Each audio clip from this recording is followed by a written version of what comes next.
രാമക്ഷേത്രം ഉയർത്തി തെരഞ്ഞെടുപ്പിനെ നേരിട്ട് ബി.ജെ.പിക്ക് കനത്ത തിരിച്ചടിയായിരുന്നു അയോധ്യ ഉൾപ്പെടുന്ന ഫൈസാബാദ് മണ്ഡലത്തിലെ തോൽവി. തെരഞ്ഞെടുപ്പിൽ ബി.ജെ.പിയുടെ പ്രധാനപ്പെട്ട പ്രചാരണ വിഷയങ്ങളിൽ ഒന്നായിരുന്നു അയോധ്യ രാമക്ഷേത്രം. രാമക്ഷേത്രത്തിന്റെ പേരിൽ കോൺഗ്രസിനെതിരെ നിരവധി അടിസ്ഥാനരഹിതമായ ആരോപണങ്ങളായിരുന്നു പ്രധാനമന്ത്രി നരേന്ദ്രമോദി ഉൾപ്പെടെ ബി.ജെ.പി നേതാക്കൾ തൊടുത്തുവിട്ടത്. എന്നാൽ ഇതെല്ലാം ജനം തള്ളിക്കളഞ്ഞു എന്നതാണ് ഫലം പുറത്തു വന്നപ്പോൾ മനസ്സിലായത്. ഇപ്പോഴിതാ തെരഞ്ഞെടുപ്പിന് ശേഷം അയോധ്യയും രാമക്ഷേത്രവും ക്ഷേത്ര പരിസര നിവാസികളും ഒന്നടങ്കം ബി.ജെ.പി സർക്കാരിനെതിരെ തിരിയുന്ന കാഴ്ചയാണ് ഇപ്പോൾ കാണുന്നത്. എന്തുകൊണ്ട് ബി.ജെ.പിക്കെതിരെ യു.പി അടക്കമുള്ള സംസ്ഥാനങ്ങളിലെ ജനങ്ങൾ വിധി എഴുതിയതെന്ന് പറയുകയാണ് രാമക്ഷേത്ര നഗരയിലെ ഈ റിക്ഷ ഡ്രൈവർമാർ. തെരഞ്ഞെടുപ്പിൽ ബി.ജെ.പിയുടെ ലല്ലു സിംഗിനെ സമാജ്വാദി പാർട്ടിയുടെ അവധേഷ് പ്രസാദ് സിംഗ് മികച്ച ഭൂരിപക്ഷത്തിലാണ് പരാജയപ്പെടുത്തിയത്. തെരഞ്ഞെടുപ്പിന് മുമ്പ് രാമക്ഷേത്രം ഉദ്ഘാടനം ചെയ്ത യോഗിയും മോദിയുമൊക്കെ സർക്കാർ നേട്ടമായാണ് അവതരിപ്പിച്ചത്. എന്നാൽ ക്ഷേത്ര പരിസരത്ത് താമസിക്കുന്നവരും ജോലി ചെയ്യുന്നവരും പറയുന്നത് ഒരു ദിവസം 200 രൂപ പോലും സമ്പാദിക്കാനാകുന്നില്ലെന്നാണ്. കാര്യമായ വരുമാനമില്ലാത്തത് ജീവിത പ്രതിസന്ധി ഉണ്ടാക്കുന്നുവെന്നും അവർ മാധ്യമങ്ങളോട് പറയുന്നു. ഉദ്ഘാടനം നടന്ന ആദ്യ ആഴ്ചകളിൽ തീർത്ഥാടകരും വിനോദസഞ്ചാരികളും ധാരാളമായി എത്തിയിരുന്നു. എന്നാൽ നിലവിലെ അയോധ്യയിലെ അവസ്ഥ അതല്ല. പ്രദേശത്തോടുള്ള സർക്കാരിന്റെ അവഗണന ഞങ്ങളുടെ ജീവിതത്തെ സാരമായി ബാധിച്ചു. റോഡടക്കം അടിസ്ഥാന വികസനങ്ങളിലെല്ലാം സർക്കാർ പിന്നോട്ടാണെന്നാണ് ഡ്രൈവർമാർ പറയുന്നത്. ഈ സ്ഥിതി തുടർന്നാൽ മറ്റിടങ്ങളിലും ഫൈസാബാദിന് സമാനമായ അവസ്ഥ ഉണ്ടാകുമെന്നും ഡ്രൈവർമാർ പറയുന്നു. സർക്കാരിന്റെ ഈ അവഗണനയിൽ അയോധ്യ വികസനത്തിൽ പിന്നോട്ടാണ്.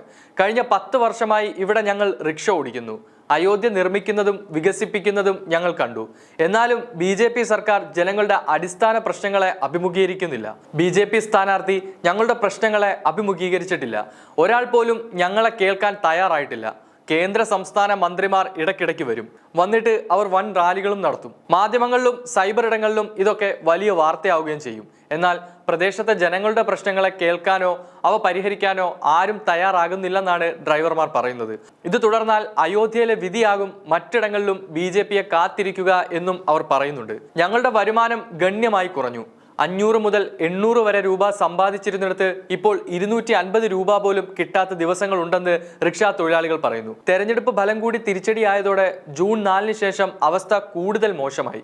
തീർത്ഥാടകരുടെയും വിനോദസഞ്ചാരികളുടെയും എണ്ണത്തിൽ വലിയ രീതിയിൽ തന്നെ കുറവുണ്ടായെന്നും ഡ്രൈവർമാർ പറയുന്നു. ഇപ്പോൾ പുറത്തുവരുന്ന വാർത്തകൾ പ്രകാരം രാമക്ഷേത്രം അയോധ്യയിലെ സാധാരണ ജനങ്ങളുടെ ജീവിതം താറുമാറാക്കി എന്നാണ് അവിടുത്തെ ജനങ്ങൾ തന്നെ പറയുന്നത്. രാമക്ഷേത്ര നിർമ്മാണവുമായി ബന്ധപ്പെട്ട് നിരവധി പേർക്കാണ് അവരുടെ വീടുകൾ നഷ്ടപ്പെട്ടിരിക്കുന്നത്.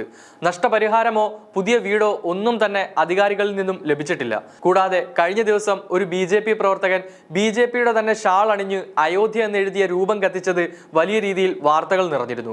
എന്തായാലും തെരഞ്ഞെടുപ്പിന് ശേഷം അയോധ്യ രാമക്ഷേത്രം ബി.ജെ.പിക്ക് തിരിച്ചടിയാകുന്ന തരത്തിലാണ് കാര്യങ്ങൾ ഇപ്പോൾ മുന്നോട്ട് പോകുന്നത്. കഴിഞ്ഞ ദിവസം മുസ്ലിം വേഷത്തിലെത്തി അയോധ്യയിലെ ഹിന്ദുക്കളെ അധിക്ഷേപിച്ച യു.പി സ്വദേശി ധീരേന്ദ്രദ രാഘവ് എന്ന വ്യക്തിയെ പോലീസ് അറസ്റ്റ് ചെയ്തിരുന്നു. നിലവിൽ നിരവധി ബി.ജെ.പി അനുകൂലികളാണ് അയോധ്യയിലെ തോൽവിയിൽ രോഷം പ്രകടിപ്പിക്കുന്നത്. കഴിഞ്ഞ ദിവസം ഫൈസാബാദ് മണ്ഡലത്തിൽ ബി.ജെ.പി നേരിട്ട കനത്ത തോൽവിയിൽ നിരാശ പ്രകടിപ്പിച്ച് നടൻ സുനിൽ ലാഹ്രി രംഗത്തെത്തിയിരുന്നു. രാമക്ഷേത്രം പണിത് നൽകിയിട്ടും ബി.ജെ.പി സ്ഥാനാർത്ഥിയായ ലല്ലു സിംഗിനെ അയോധ്യയിലെ ജനങ്ങൾ പരാജയപ്പെടുത്തി. ഒപ്പം ഫൈസാബാദിലെ ഹിന്ദുക്കൾ സ്വാർത്ഥരാണെന്നുമാണ് സുനിൽ ലാഹ്രി പറഞ്ഞത്.